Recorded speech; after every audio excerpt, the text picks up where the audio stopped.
Welcome back, everybody, to another episode of the Education Lady podcast. We'll be right back with today's guest, but as always, we're going to give a shout out to my sponsors. Now, if you listen to the podcast, you know these are all companies that I used as an athletic director. They're all great companies. I really recommend you check them out. So take 3 minutes, listen to our shout outs, then listen to our interview, then go and visit these sponsors. I'm telling you, you're going to be glad you did. Here we go.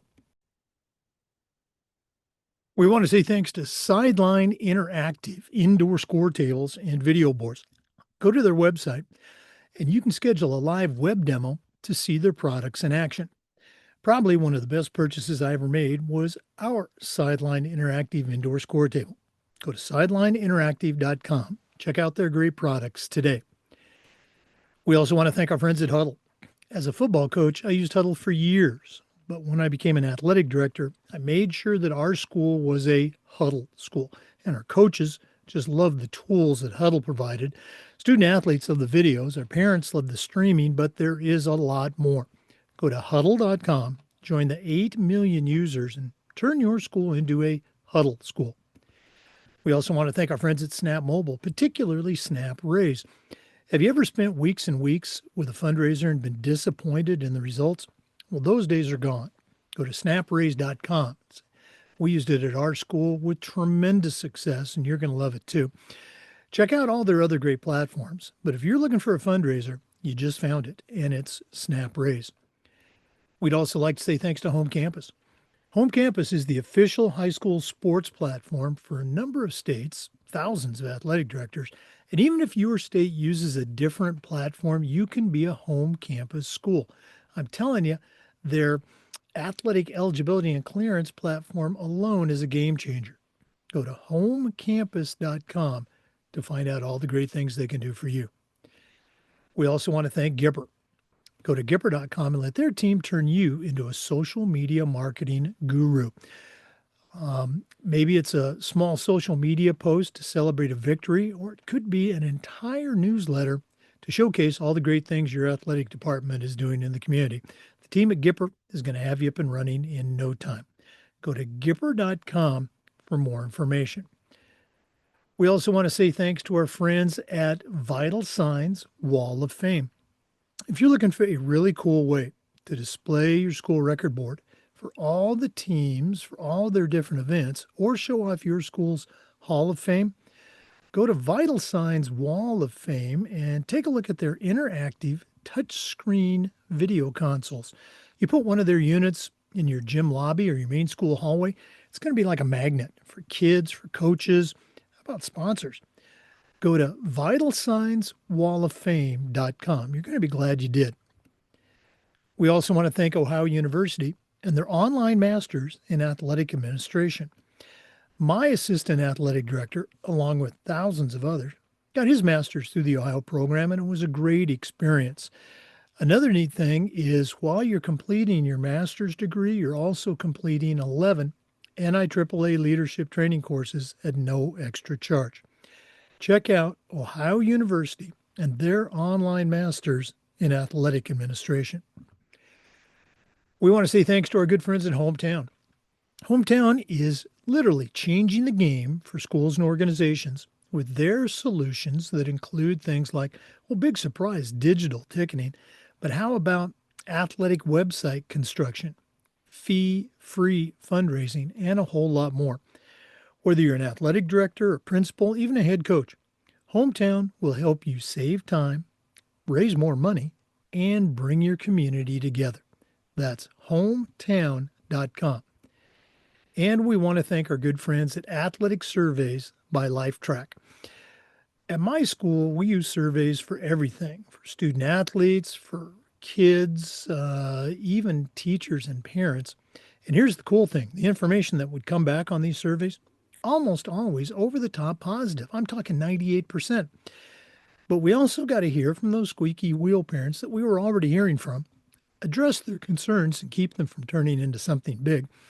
But getting back to that 98%, having that data in your hands is incredibly valuable, especially when you're visiting with a frustrated parent, maybe your principal, or even your school board.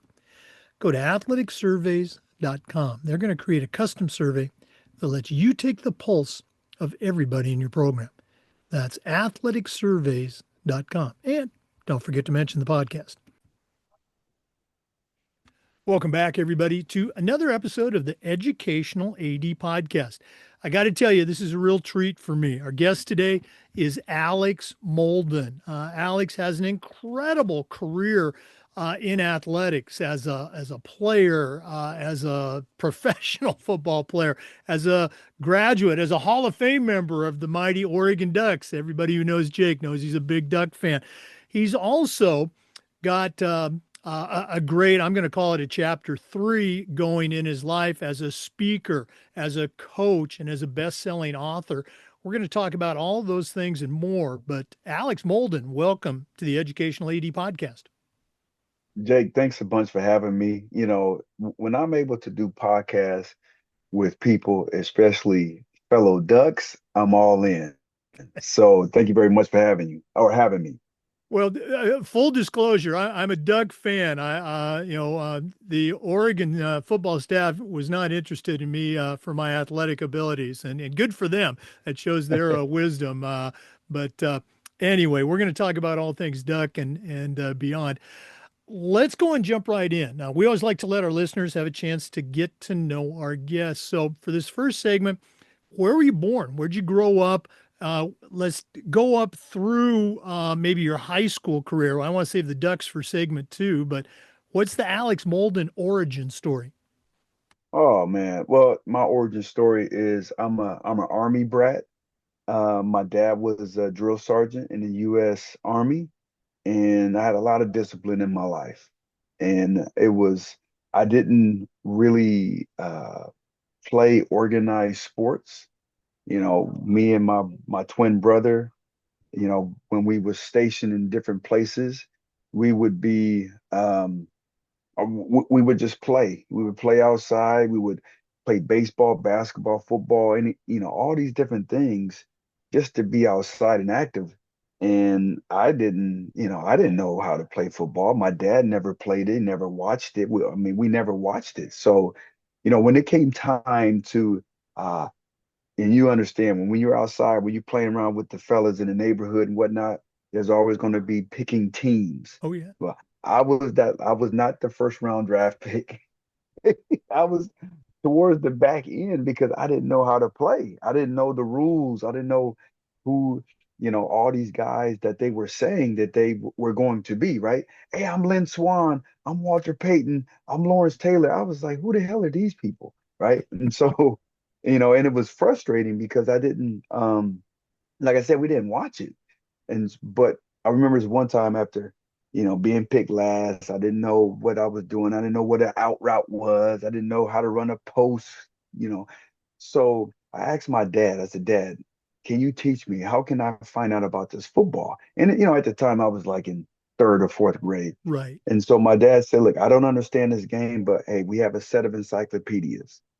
And so I learned the game at a foundational level by reading the encyclopedia. And thank goodness they have football under F, right?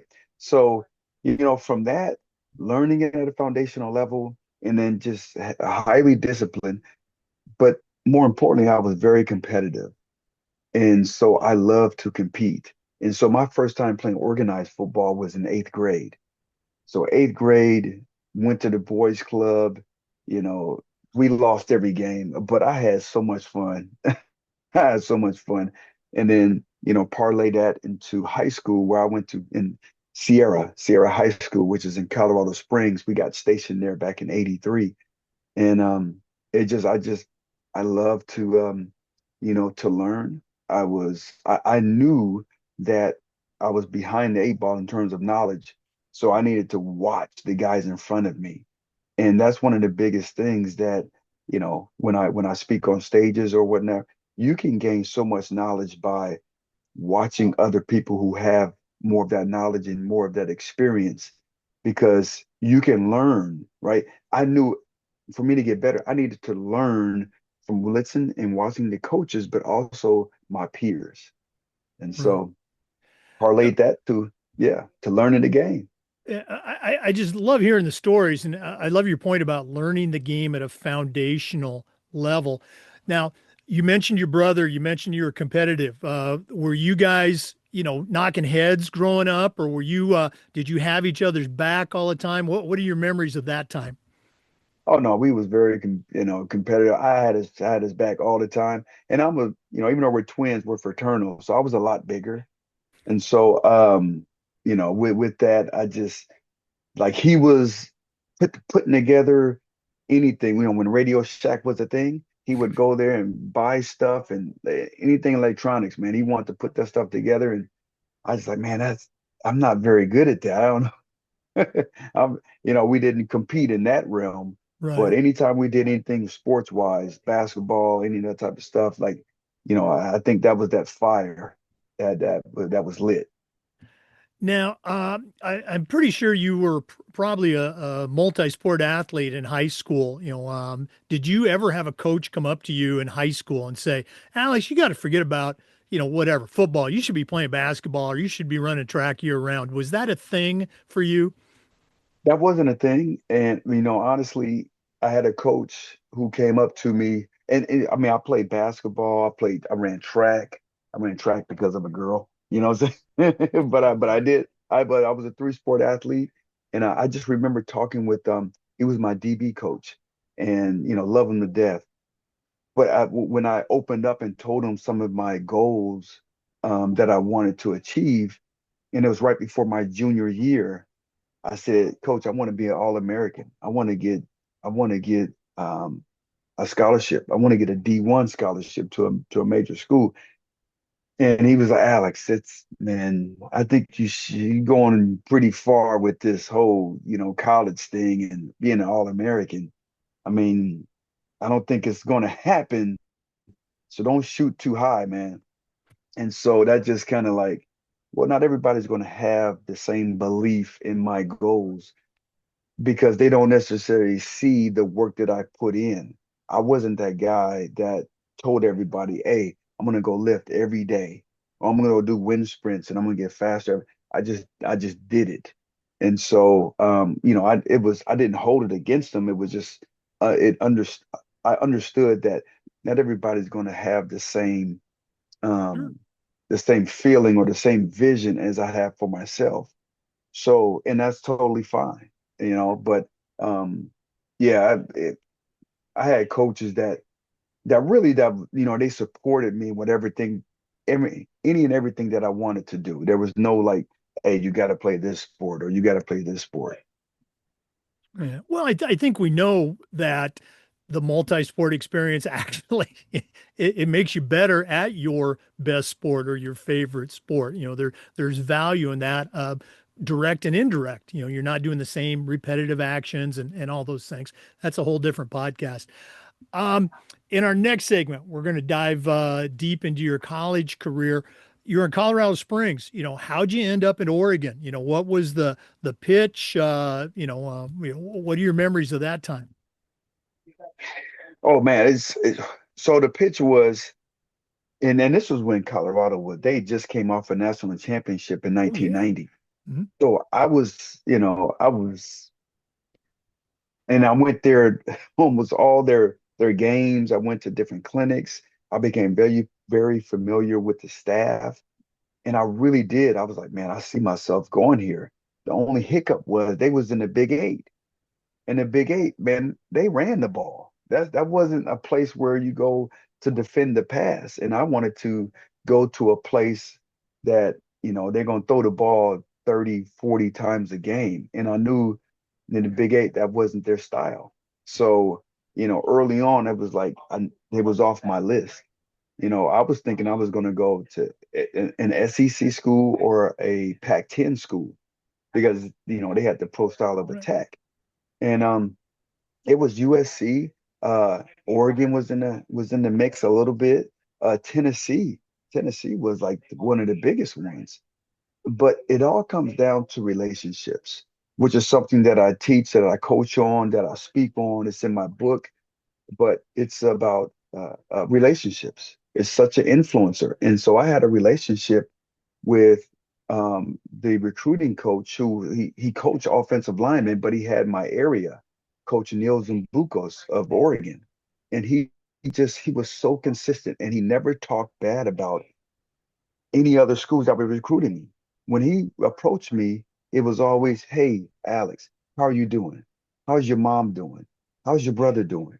Like it was always that. And it's still that to today.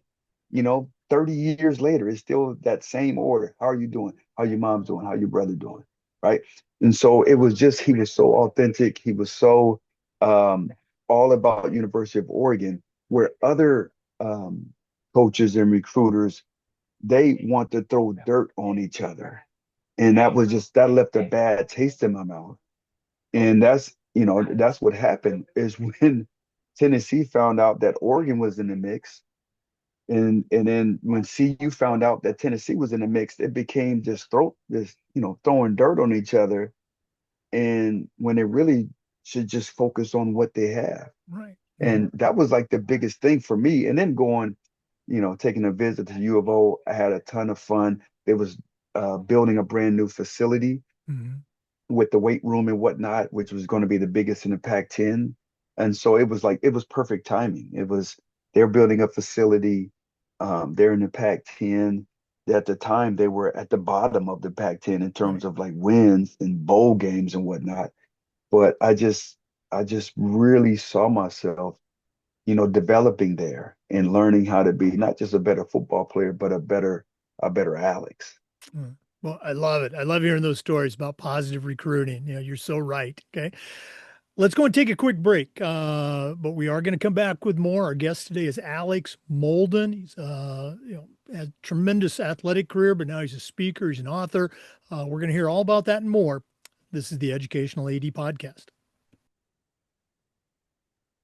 We want to say thanks to our good friends at Sideline Interactive, indoor score tables and video boards. Go to sidelineinteractive.com and you can schedule a live web demo to see their products in action. You've heard me say before, probably one of the best purchases I ever made as an athletic director was our Sideline Interactive indoor score table. Of course, we use it for home games, but we also use it for pep rallies, for signing ceremonies. Their products are tremendously versatile and their customer service is just outstanding.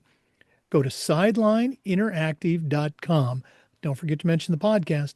Check out their great products today. We also want to say thanks to Huddle.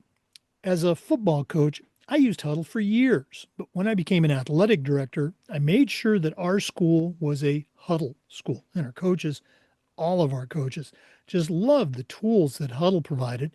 Our student athletes loved the videos, and our parents loved the streaming, but there's a whole lot more. Go to huddle.com, join the 8 million users, and turn your school into a Huddle school. That's huddle.com. Hey, welcome back, everybody, to the Educational Lady Podcast. Once again, our guest is Alex Molden. Alex, you took us up in the first segment through your recruiting and your decision to come to Oregon, and you kind of mentioned it. And I remember certainly as a fan for all those years, Oregon had let's say they had struggled, for wins on let's say, the national stage, even the conference stage.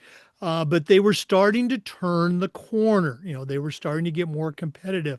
As you came in as a freshman, um, was it, hey, there's this hot shot All-American from Colorado, or were you scratching and clawing for practice reps and game reps? What are your memories of that time? Oh yeah. Well, number one, I remember like being there. I was ready, meaning, in terms of like strength and size and speed, like I was ready. But my my football IQ was not. So I knew I was going to have to redshirt. And that was totally fine with me because there was two senior cornerbacks who was in front of me. And so I just leveraged that to be, okay, I'm gonna learn their style, I'm gonna learn from them, I'm gonna ask lots of questions.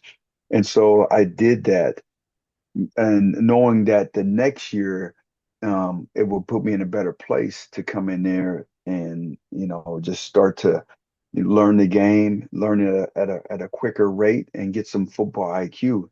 But I had to beat out.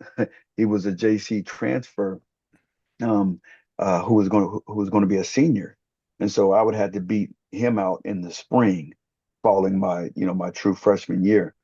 And so it was funny because the depth chart comes on or comes out right before you start spring ball.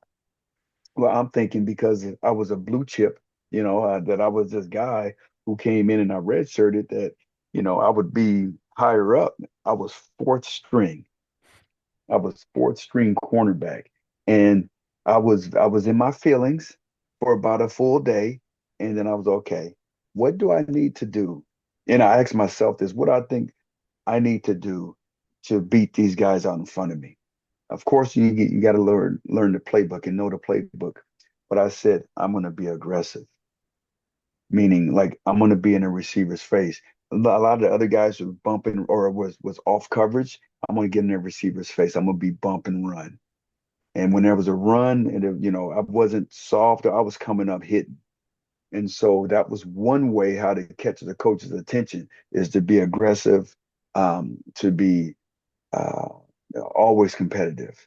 Mhm. And so that kind of started me. Okay. And each week I moved up the chart. By the time the spring game came, the coach announced the starters, and I was one of them. And so it was just that I told that story. It's like, it's not where you start, right? It's how you finish.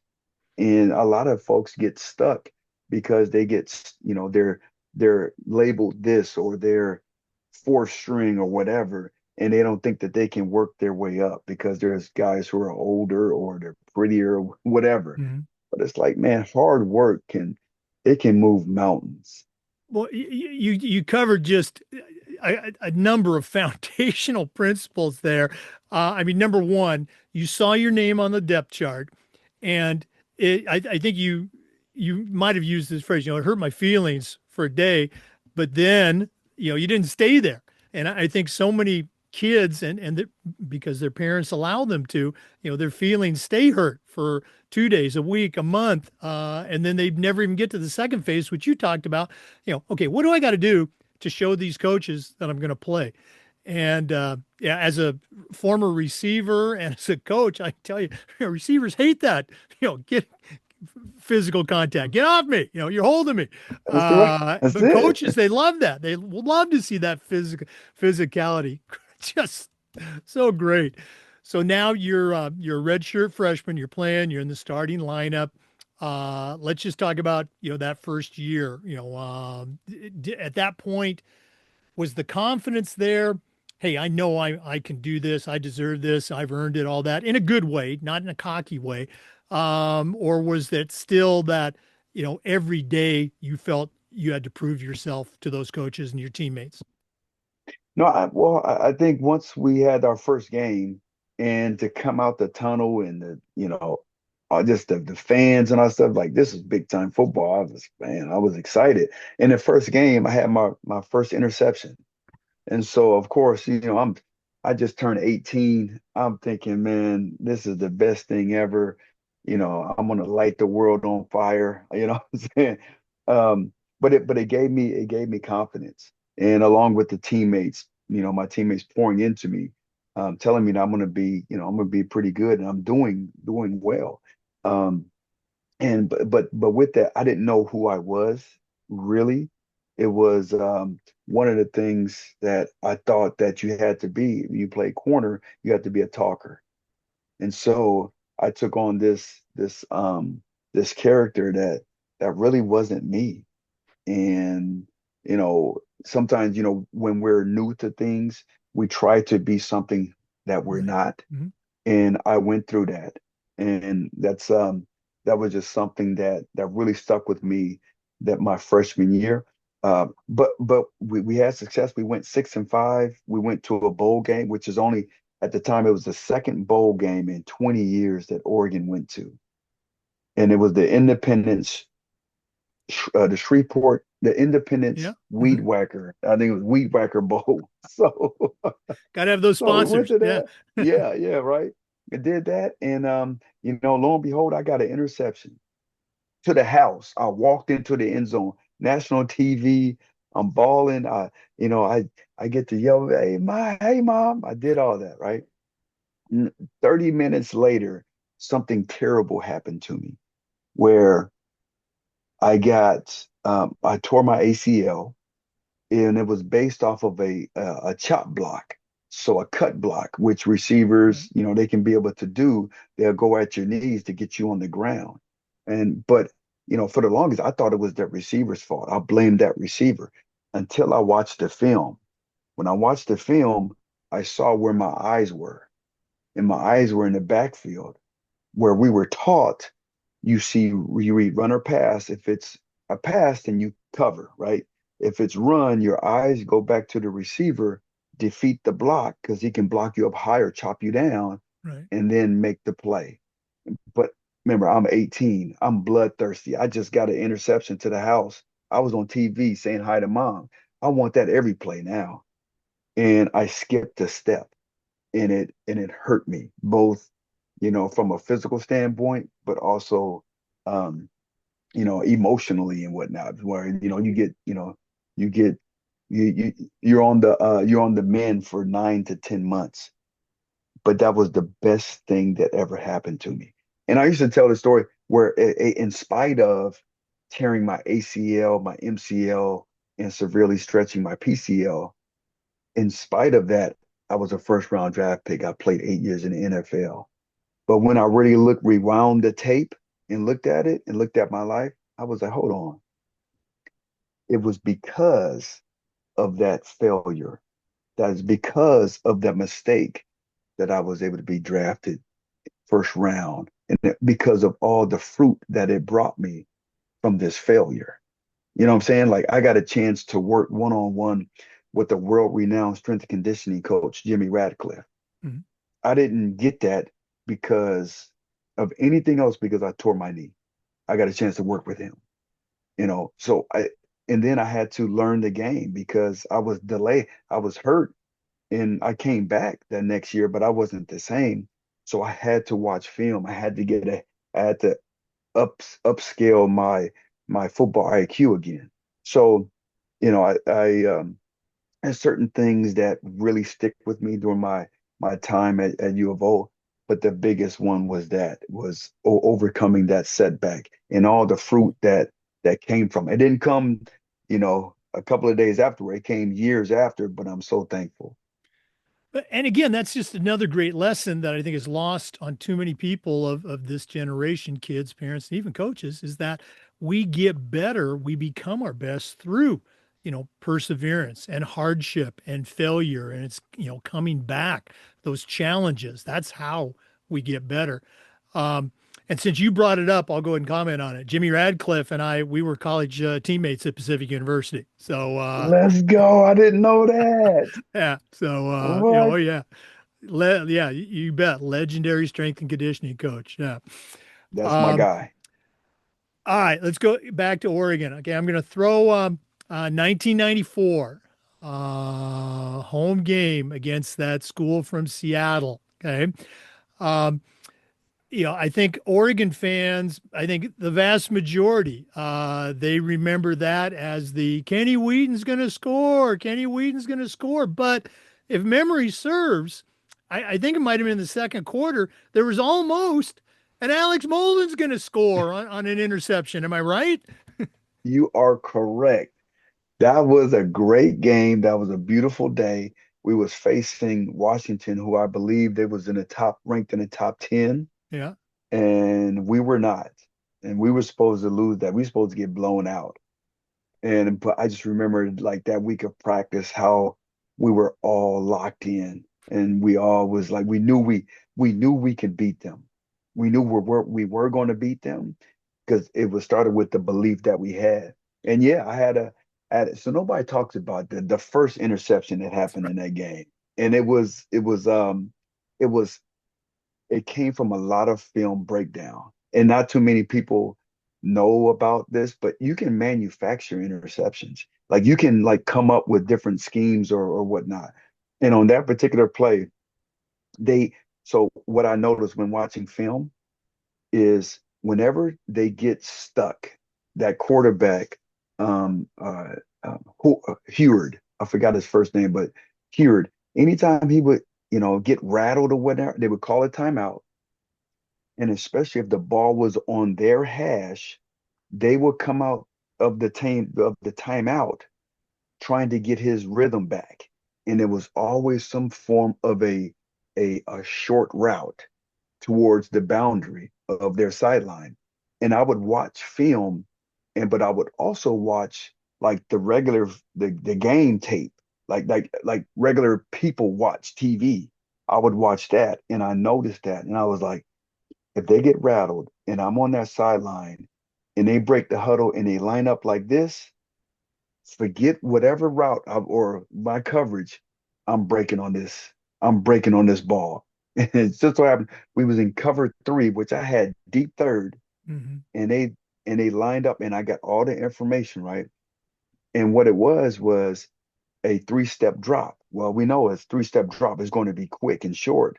And so when I saw that, I was shot out of a cannon. And I was lined up at about 8 yards, but I didn't move. I saw a three-step drop and I exploded out of my break even before the receiver. So that's what I call the interception. Everybody else they call it they call Kenny Wheaton's the Yeah. interception, but it's all how you define things, right? And again, we've spent a ton of time on this Oregon segment. Hey, who cares? It's my podcast. But I still remember watching that game. And I was an adult. I was a football coach at the time, but I'm watching my Ducks, and we had just scored, and okay, we're gonna win, and then they start driving down the field, and you're, oh geez, not again, not again. And then was it Brock Heward? Was that his the Washington No, quarterback? that's the little brother, Okay, Damon, yeah. Damon Heward. Okay, Yeah, David. Yeah, I mean, you can just see it happening on TV, like you said. The fans, he's just throwing and off to the races. What a great game, great memory. yeah. Let's go and take a break. Again, our guest today is Alex Molden, College Football Hall of Famer, NFL player. We're going to hear about that, and then we'll get into current his current activities. But let's take that break. This is the Educational AD Podcast. We also want to say thanks to our good friends at Snap Mobile, particularly Snap Raise, for their support. Have you ever spent weeks and weeks with a fundraising project and been disappointed in the results? Well, I'm telling you, those days are gone. Go to snapraise.com. We used it at our school with our teams with tremendous success. Our coaches loved it, our parents loved it. It works. Go to snapraise.com and check out all their other great platforms. But if you're looking for a fundraiser, you just found it, and it's Snap Raise. We'd also like to thank Home Campus. Home Campus is the official high school sports administration platform for a number of states, for thousands of athletic directors. And even if your state uses a different platform, you can be a home campus school. I'm telling you, the athletic eligibility and clearance platform alone is a game changer. Go to homecampus.com. Don't forget to tell them about the podcast. See all the great things that they can do for you and your program. That's homecampus.com. And we want to thank Gipper. Go to Gipper.com and let their team turn you into a social media marketing genius. Maybe it's a simple social media post to celebrate a victory or an entire newsletter to showcase all the great things that your athletic department is doing. The team at Gipper is going to have you up and running in no time. It's professional graphic design made easy. Go to Gipper.com for more information. And as always, don't forget to mention the podcast. Hey, welcome back, everybody, to our visit with Alex Molden. Alex, we spent, about a half an hour, talking about the University of Oregon, and it was great. But let's go and let you share the next chapter in your life.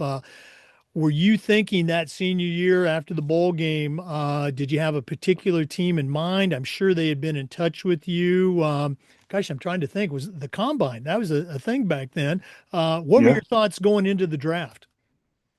And so going into the draft, I felt very confident that I would be the number one corner taken just, with the, the information I was getting from my agent, but also I knew I was the best corner but I wanted to prove that I was the best like athlete as well. So uh, I did everything for it, at the combine. So ran a 40, ran a shuttle. I prepped for it. I was had a chance to train down in the Bay Area with uh, Jerry Rice's trainer. So I got a chance to train with him, Raymond Ferris, for about 4 months. Um, so I felt very comfortable, very confident going into the combine. I did everything I was supposed to do. And so from there, it was just like, okay, now who's going to draft me? And my agent told me you can go anywhere between number 5 and number 15. And number 15 was the Denver Broncos, and they needed a corner. And so I was like, that would be great. I get to go back home, right? I get to be with the hometown team. And during the combine process, you have meetings with different organizations, right? And one of the meetings was with the Broncos with Mike Shanahan. And so I was in there as the coach. This is so great. I would love to be a Bronco. Basically, I'm like, pick me, please. And he said, Alex, that's great, but we have a strong feeling that you won't be there when we pick.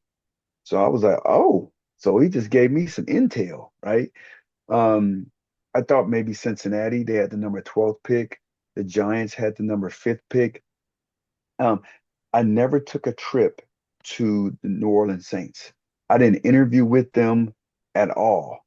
So, and then even during draft day, I didn't even get a phone call. You know what I'm saying? Like typically you get a phone call before they pick you. You know, I didn't get that. I was just as surprised as everybody else in America when they said with the 11th pick, the New Orleans Saints select Alex Molden. I was like, man, where's my phone call? I was supposed to get a phone call. So it just lets you know, like in that world, you never know. You never know, how people communicating with you doesn't necessarily they mean that they value you, and vice versa. The Saints didn't communicate with me, but they valued me. So that was a learning moment in my life. And yeah, so got picked by the Saints, and I was super. I've never been to New Orleans. I thought it was a big city. It's not. It's a very small city. But yeah, I definitely enjoyed my time there. Learned a lot, made a lot of great relationships, and ate a lot of good food too. Now, I've followed your career, and since you've become a speaker and an author, I really enjoy your post. You share a story, and I hope I'm not jumping the gun here, but you share a story about your time in New Orleans where, kind of your ego got the best of you. Can you share that with our listeners? Because I think it's a great lesson for all of us, not just kids, but coaches and parents too. Yeah, no, I was there with Mike Ditka, and Mike Ditka was a polarizing individual when he was coaching, and we saw a lot, that went on with Coach Ditka, and I've never seen a head coach get into a fight with multiple players, not at the same time, but different years. I never seen that before. But anyway, it was my fourth year, and I was having a great camp, but somehow, some way, uh, I wasn't, I wasn't starting. I wasn't even playing, and so I took it. I talked to my, first line of defense. I go talk to my DB coach. Coach, well, I don't understand why am I not on the starting roster? Why am I relegated to a backup? You told me all these things, and I've proven it. I'm confused. And then the only thing he said was, "You need to go talk to Coach Ditka." So now I go talk to him because he always said he has open door policy, right? So I went up the stairs to the front office folks and the coaches, and I was talking with him, and it started off like very normal. And then when I said, I'm confused, coach, why am I not starting? And well, Alex, you're doing these things and you're doing it. But this is the first time I've heard of these things because my coach has told me something totally different. So I've been just a little bit confused and it went back and forth and all of a sudden, we started to raise our voices and then I asked for a trade. Well, now it's just it was we both of us yelling and screaming at each other and I walked out of there and I didn't know this, but that was going to be basically my last time playing that year. And the year had just started. So, meaning they would put guys, I would dress for every game. I wasn't playing any special teams. I wasn't, I was like the fourth string. They would put guys straight off a practice squad in the game before me. And so I was like, so this is what being in a doghouse is. And that was one of the most trying, the most ad, adverse years of my life. It was a lot of growth, and really, I grew in my faith because of that. And I was just my ego got in the way. Where is it normal that you yell at your boss in any other profession? I should not have done that. There's a certain way how I could have gone through and did it again, but I learned a lot during that whole year. During that confrontation, I learned a lot. I went in there already having emotions high, where really anytime you go into some type of conversation like that, where it's going to be difficult, you need to be able to go in there and not have any type of um, feelings like that, like of anger or whatnot, because they can easily come to a head. So that was a conversation that really changed the trajectory of my career. But I'm thankful I had it because I've learned from it. Right. And again, I think many people have had moments like that in their career. Maybe they didn't end with a shouting match with their boss, but you learn from those points in your life. That wasn't the end of your career though. Okay. What was your next chapter in the NFL? Yeah. So next chapter, and so that next year was my fifth year, and that was the last year of my contract. And we had a new coach, a new system, and new expectations. And I had my best year. And we ended up winning the Saints. It was the first playoff game the Saints had ever won. Took 20 some years to get it, but I was part of that team.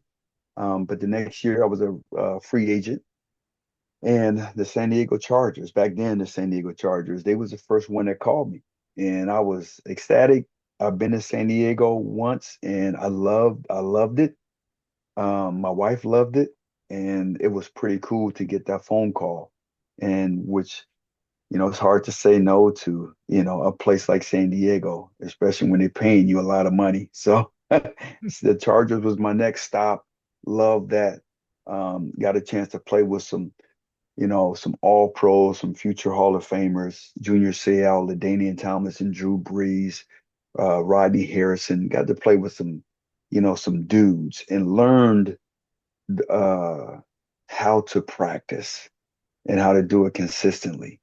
And it's a shame, it took me like 6 years to really learn how to practice. Like watching players like LaDainian Tomlinson, Drew Brees, and Junior Seau how they approach practice. Like you didn't know if it was a game or are we practicing. Where every other place you would know, oh, this is practice. The intensity level, that's what made them such great players because they knew how to practice. They practice intensely. So that was one of the big aha moments for me during those 2 years when I was with the Chargers. Looking back at your NFL career, is there a play, just kind of, that's my Alex Molden signature play that sticks out above any other? Oh man, let's see. That's a good question. I've never got that question before. Mm.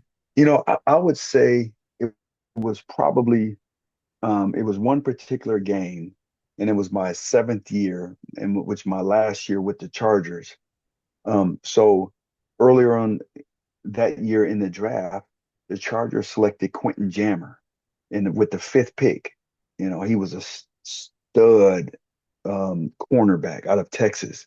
Well, they brought him in to take my job, but I played so well, I kept him at bay.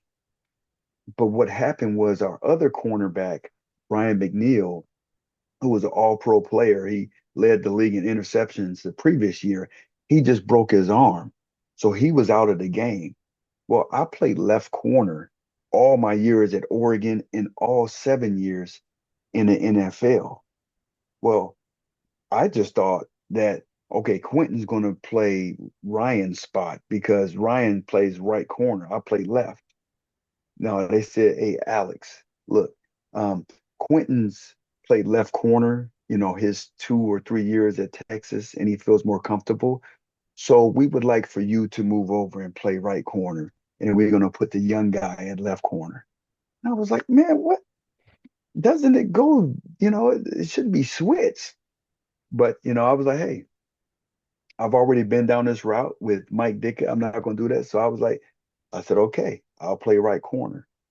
And it was a game time like it happened early on in the game. That was the best pro game I've ever had. And I was uncomfortable at first. It was kind of clunky, but once I like really settled down on the my technique and I focused on that, it was like, man, everything started to slow down.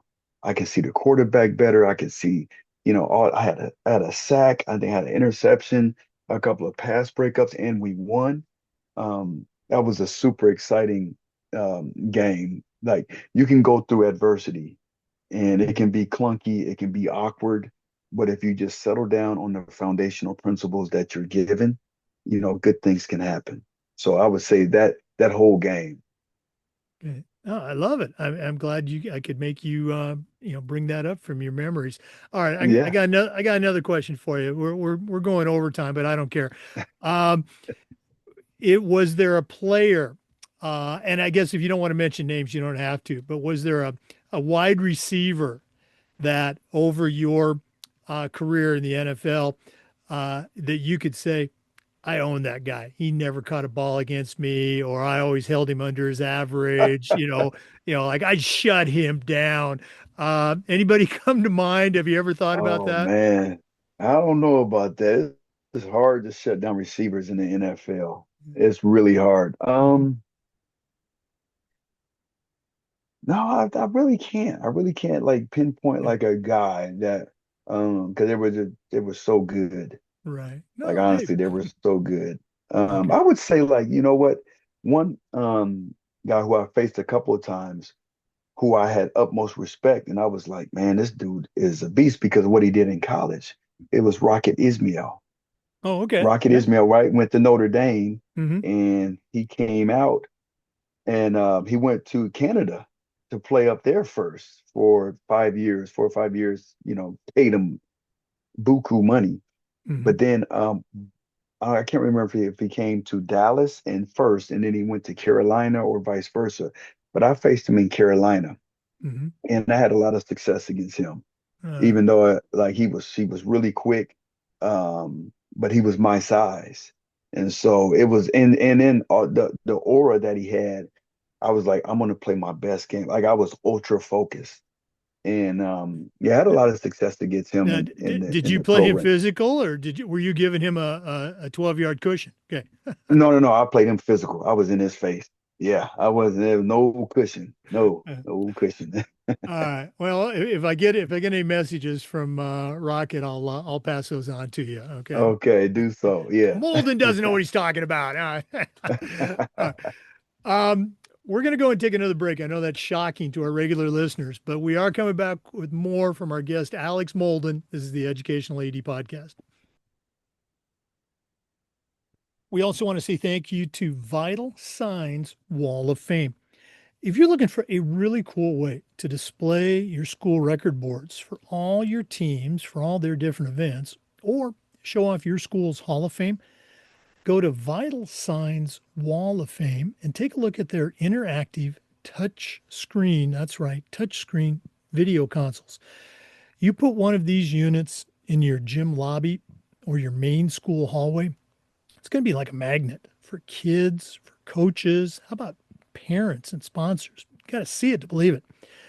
Go to vitalsignswalloffame.com. Check out their great products today. We also want to say thank you to Ohio University and their online masters in athletic administration.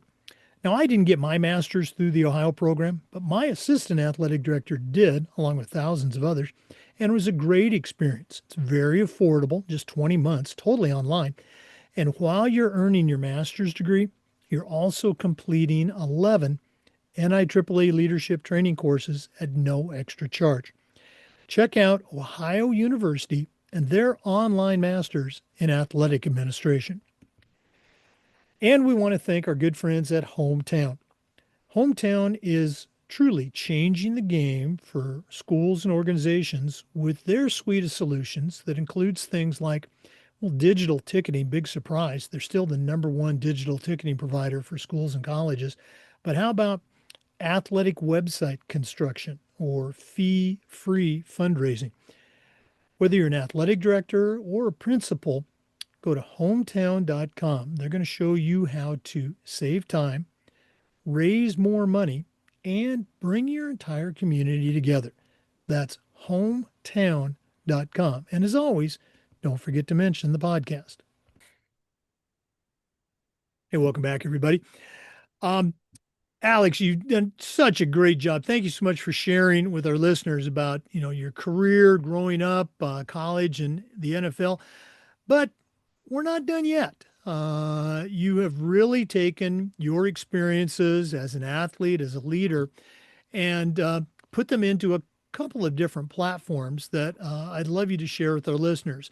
I'm going to go and get out of the way first. Your website is Alex Molden Speaks, alexmoldenspeaks.com.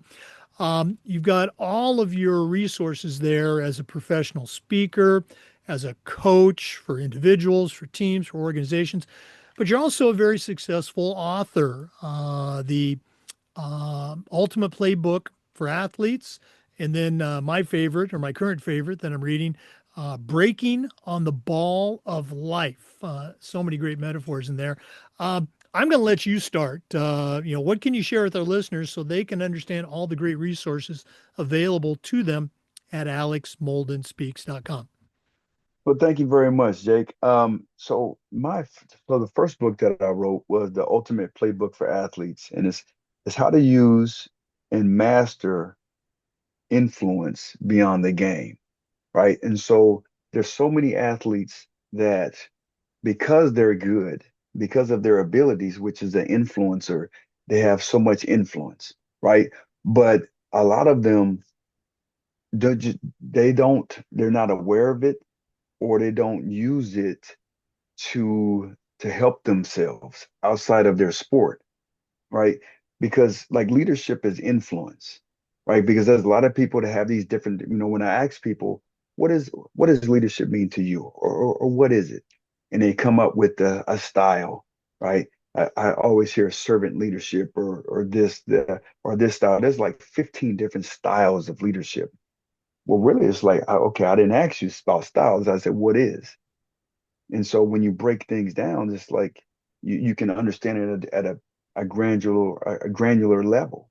And so this book was to help those, whether it's a student athlete or you play professionally, or you have people that really want to know like what influence is. This is the book for you. I have a lot of different stories about my life, but also other people, other teammates, other people that I've come in contact with who played athletics.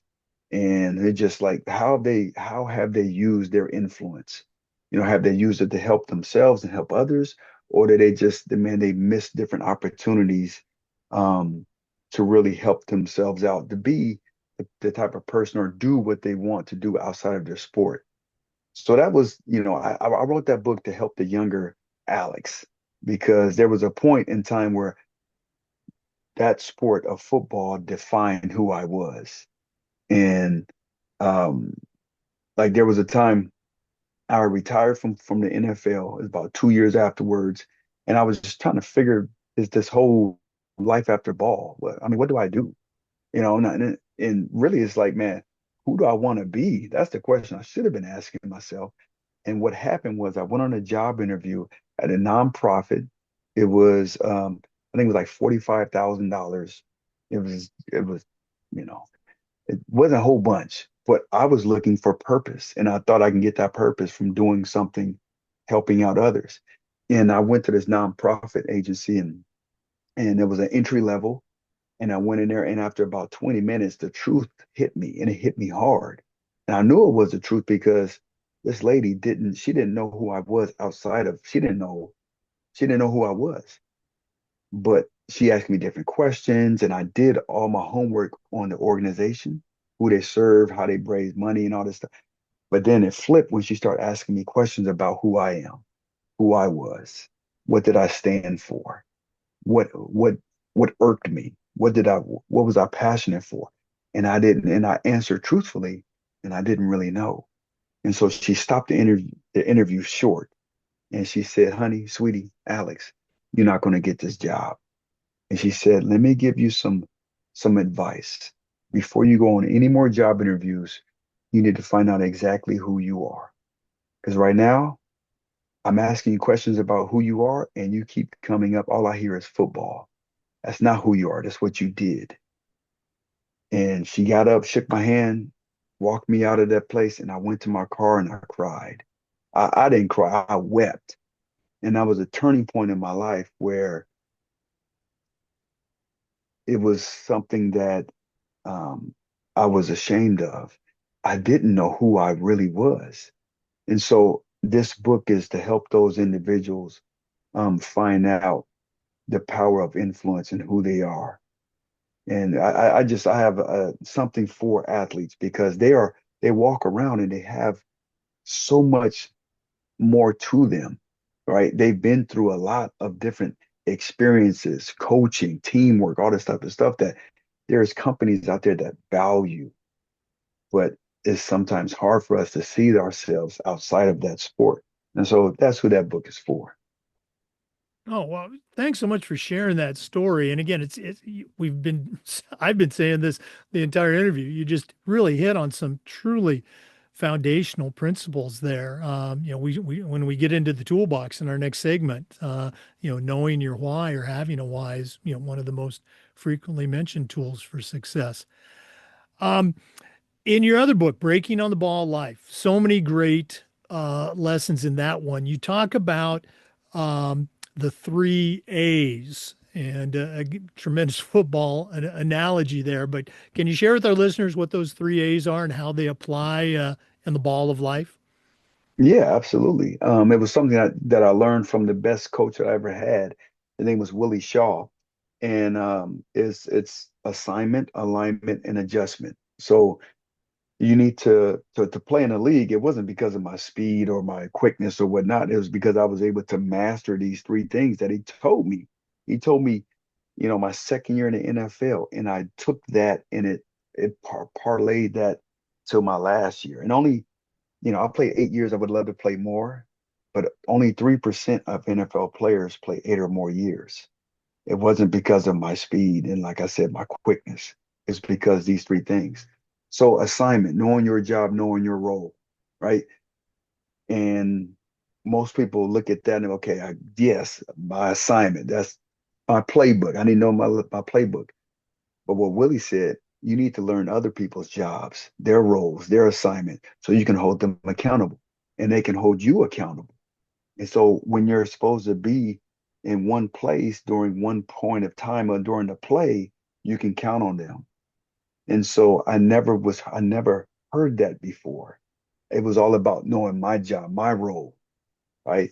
But any successful companies or organizations, they need to more people to have knowing other people know. Not saying they're going to do their job, but when you can know their responsibilities, it can help you out.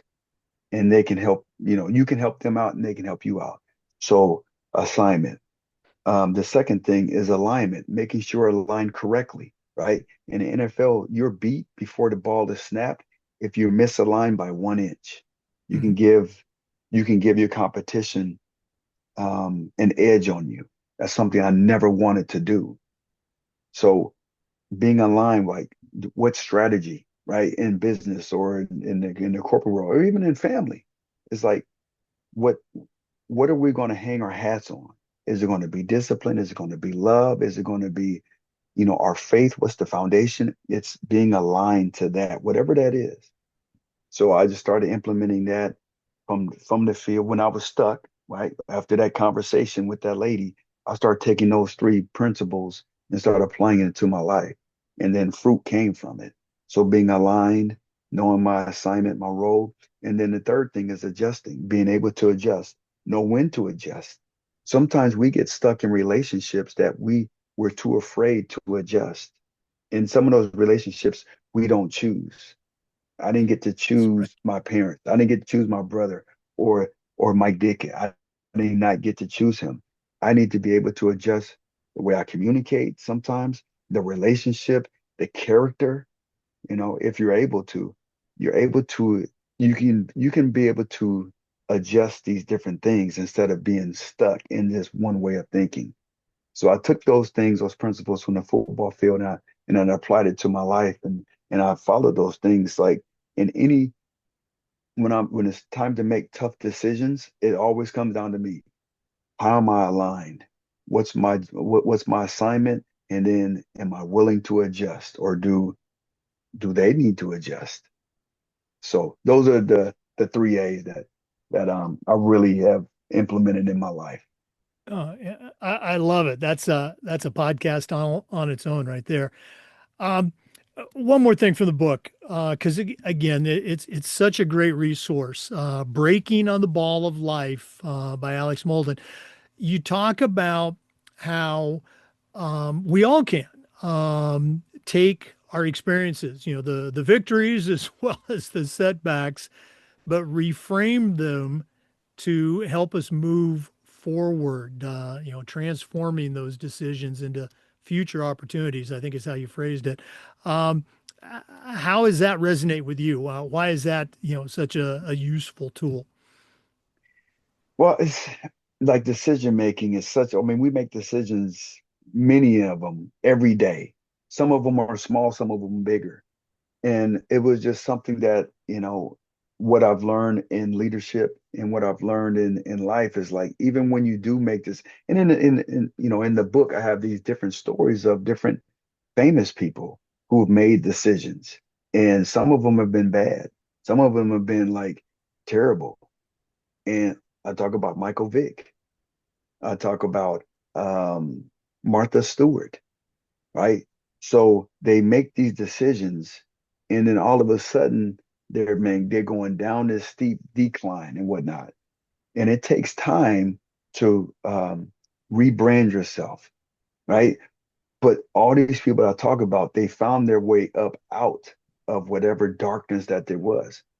Where Martha Stewart did the thing that she did to cause her to go to jail, right? And out of public eye, she rebranded herself. So it gives us, man, when we make mistakes, it's not a death sentence. Like I said, Michael Vick did some horrible things pertaining to dogs. He still got a second chance in the NFL. He still have a second, and now he's coaching college football.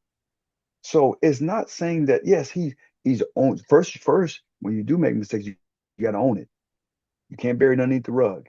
You have to take you have to take it, and so you can create that narrative. The narrative is already out there. When you don't own it, now other people have the opportunity to hold the narrative. But when you say, yes, that was my fault, I made that mistake. These are why I won't make these things again. And this now you can control the narrative. But so I teach people how within the book, you know, how to make how to make the right decision. And you get to define what right is. But also when you do make a bad decision, there's different ways that you can, different things that you can do to not stay stuck in that. So that was something that was really um, something that I wanted a resource for people, to make to have a foundation of making decisions. Right. No, no.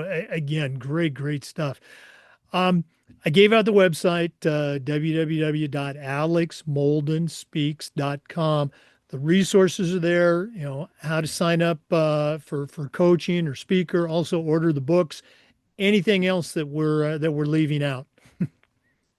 No, I think, just my website, you can go there. A shorter one is just alexmolden.com, which leads you to alexmoldenspeaks.com. But I love to make an impact. I know that I can inspire others, especially um, students. Student athletes, yes, but students because they're the next wave, right? The high schools, they're the next wave. So I just want them to give perspective that can inspire them. I'm always looking to be inspired too, and we can get inspiration from one conversation.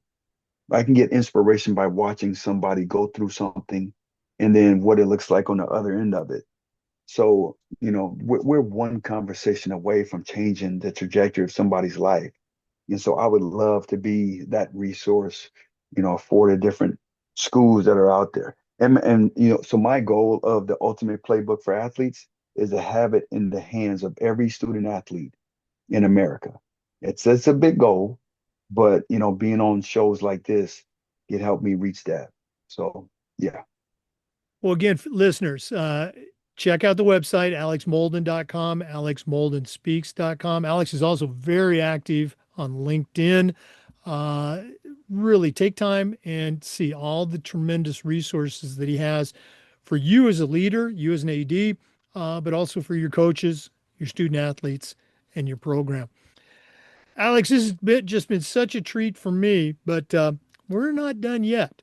We always wrap up with the athletic director's toolbox. And it can certainly be the leadership toolbox too.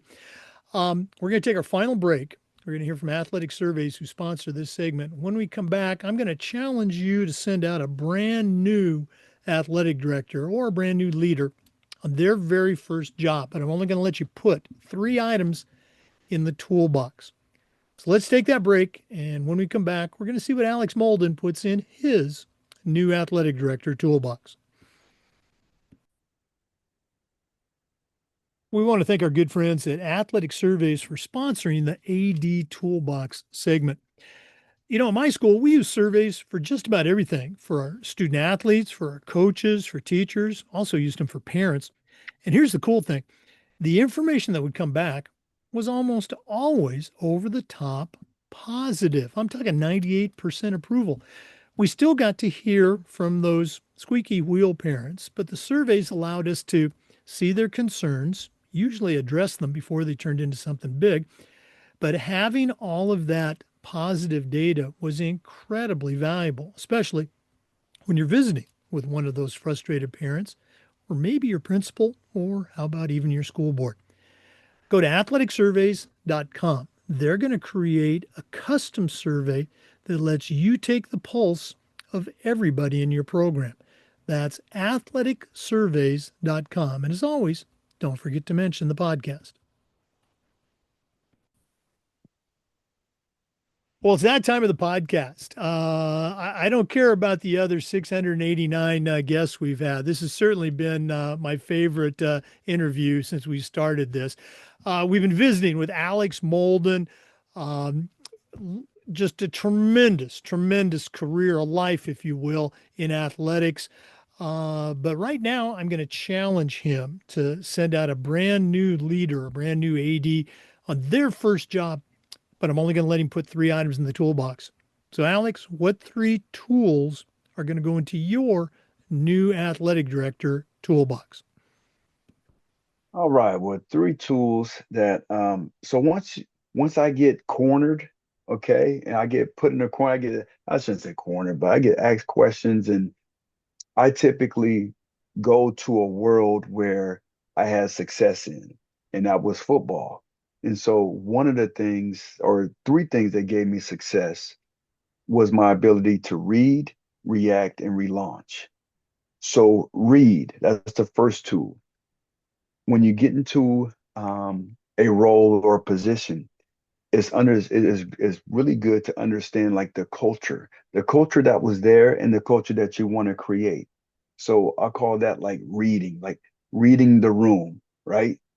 So when you can read different situations, different things that you want to relate to or drive performance, it's important to read, right? The second thing is react. Is how do you react? Is it based off of emotions or if it's based off of data? I would push to react off of data, right? Um, and when we react, we have to be aware of the good and the bad. A lot of us, we just think about what's the best thing that's going to come out of this situation or out of this decision. What I would always say, yeah, that's the best thing, but also what's the worst thing? What's the worst thing that people will say about me when I make this decision? Am I okay with it? Right? Is it built on fairness? Did I make this decision based off of of of more than one point of view? Right? Because we can get stuck in just our own point of view. So I would just, cautious of how do we react to different things. And then the last thing is relaunch. Now I've already kind of talked about that is when we do make some mistakes or whatnot, or even if I have some successful decisions, is how do I relaunch? Do I relaunch with a new brand, or do you relaunch with a new framework or standard? I think it's super important for standards. I don't really jive with rules because rules can be broken. But when it's hard to break a standard, right? I know with you, Jake, that you coached. Um, so if there's a standard that's set, now I don't have to police that. I don't have to now the team, they police, man, that's not the standard that we work or that we train at. So I've always taken that, like when you set standards, it's more I think conducive to performance than just rules. Because like I said, rules can be broken. Once they're broken, now it's like now there's a bad guy. You know, when you set a standard, you don't blame the bad guy. No, that's the standard. That's what it is. So I think those three things, read, react, and relaunch. If you can put that in your toolbox along with me, my website, right, and what I bring, whether it's coming and doing a speaking engagement and giving some different insights, um, I think you're in the right place.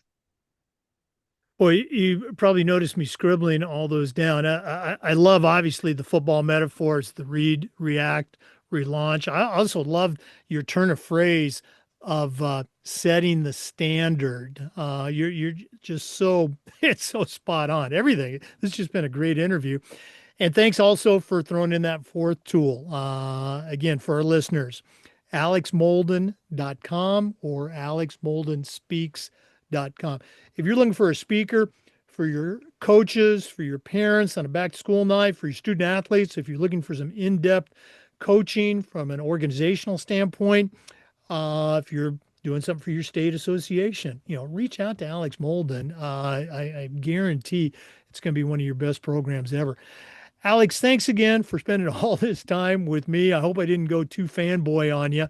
Um, all the best with the website, the books, your programs. I know you got you got a podcast coming out yourself, so all the best with that. And we're certainly going to ask if you'd like to come back on our podcast down the road.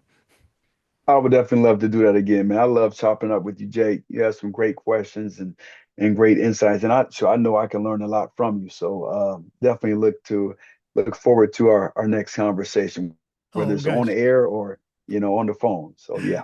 You are very kind. Thank you.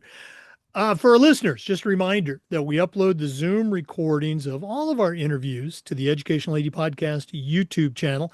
We do this just about every day. We try to share stories from the world of athletics along with some best practices.